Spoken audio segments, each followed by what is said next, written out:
So a while ago, I went on this sky dinner thing.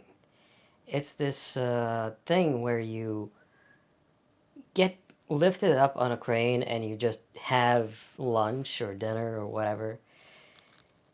Like literally a platform that is a table with a chef in the middle of it, and you're hanging off of these theme park style seats.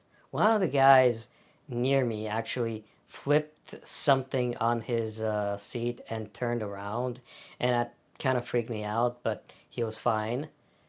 Like, turned around 180 degrees. Like, his chair is affixed to the platform, and he just turned around because he knew how to tweak the chair, which I don't know if that was okay or legal or whatever, but yeah, like you just get lifted off the ground like a couple of stories by a crane. I ate, they had set it up near a museum near me that has like a lot of land around it. And the thing about it is, it was a interesting experience. Some of the adrenaline wore off after like about 20 minutes. I was mainly worried for my phone, but I didn't really like the food. Neither did my friend. I tend to only like very specific things like McDonald's, KFC, pizza. My friend likes sandwiches, but the food just it wasn't good. Like the fries were bad, the food was bad. This is like a couple of years ago. I don't know if they've improved the menu, and this is in Bulgaria, so like don't be discouraged if you live somewhere else, or just don't be discouraged. They probably fixed the issue with the food. The thing about it is, funny enough, I actually have a recipe for a cake that is a no bake cake that you can make in 20 minutes. And I have some ideas about how to make the food much, much better at a very low cost. And it's not really it shouldn't really be hard. So, step one, fries. You can preserve fries.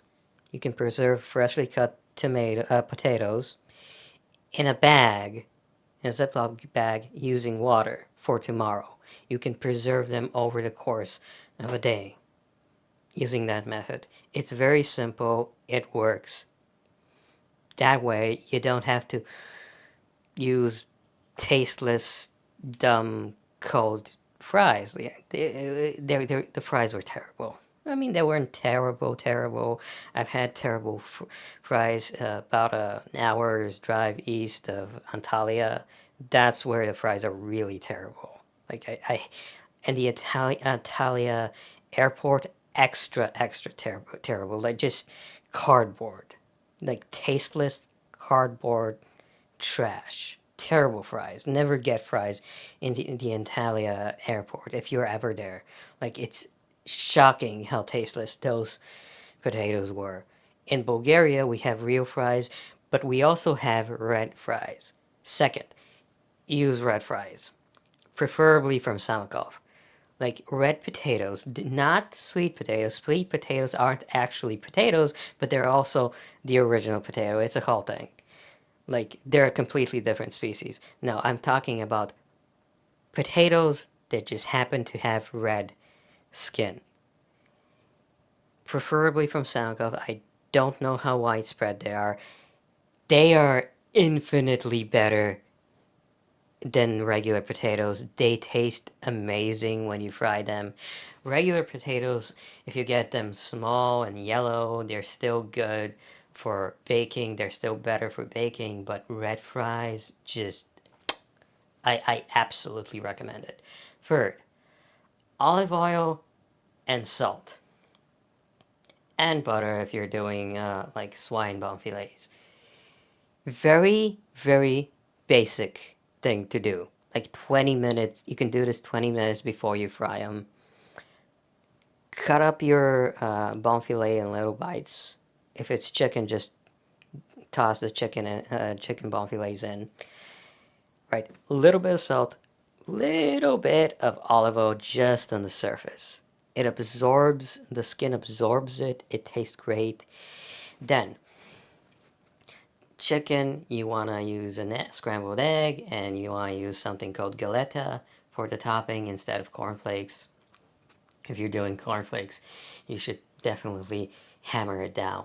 Also, when you're dunking it in an egg, dunk it, like, spin it around a little bit, and then hold it over the egg for like 2 seconds, like vibrate your fingers a little bit so that you get less egg on the whole surface, and it's mostly the sticky part. The purpose of the egg is to make the surface sticky.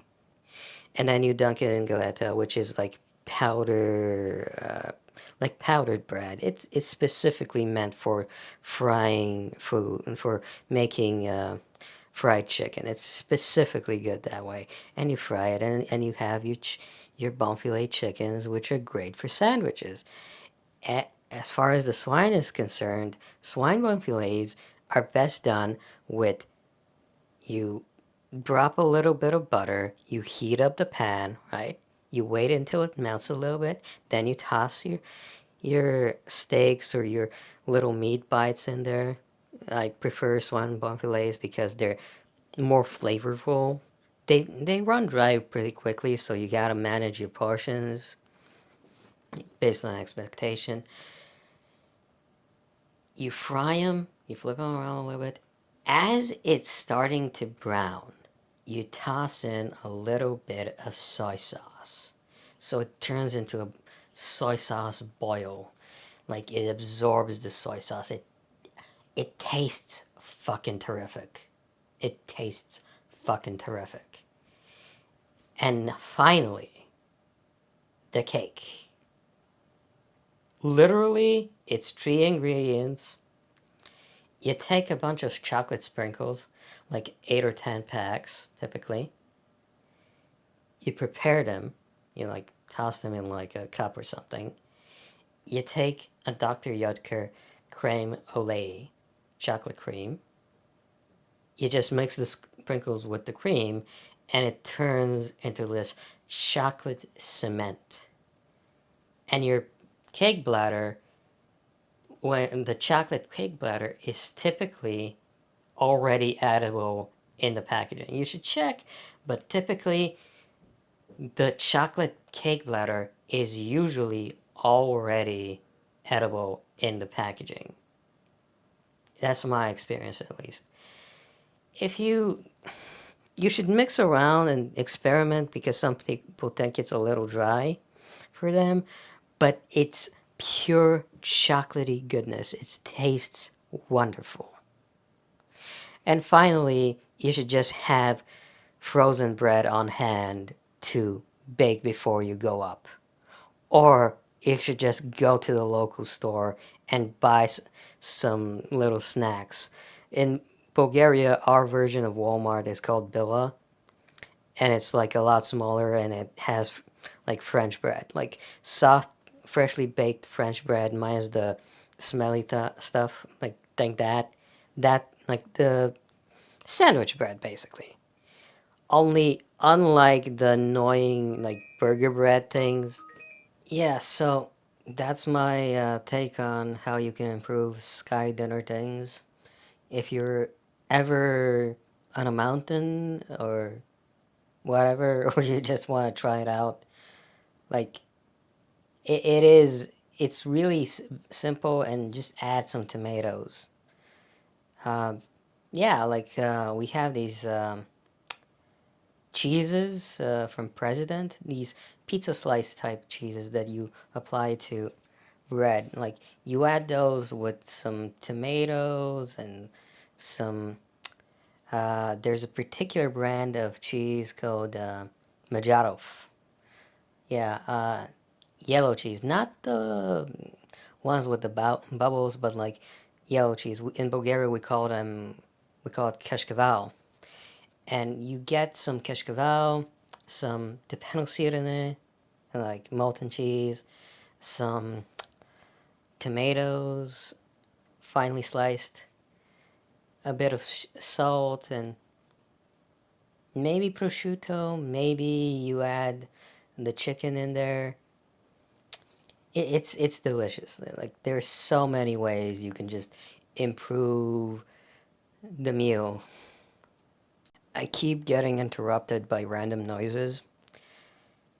Yeah, that was just the thing that just rang was my pizza, which is another thing you could add. Like frozen pizza baked after about 12, 14 minutes. You can add some prosciutto. That's how I do it. Even if it's not frozen, like the final 3 to 5 minutes, you add some prosciutto, right? And you could add a little bit of oregano to add to the smell. Maybe a tiny fraction of a piece of a uh, one of those packages of pepper that you get in every KFC. Yeah, or maybe fresh pepper, like a tiny amount, just to spice it up a tiny bit. And same cheese that I said, Majarov, preferably red Majarov. It's a type of kashkaval that's shaped like a pizza. That's shaped like a pizza slice. Yeah, yeah. These are just some ideas about fun food stuff you could try. Uh, Hope you like this message. Goodbye.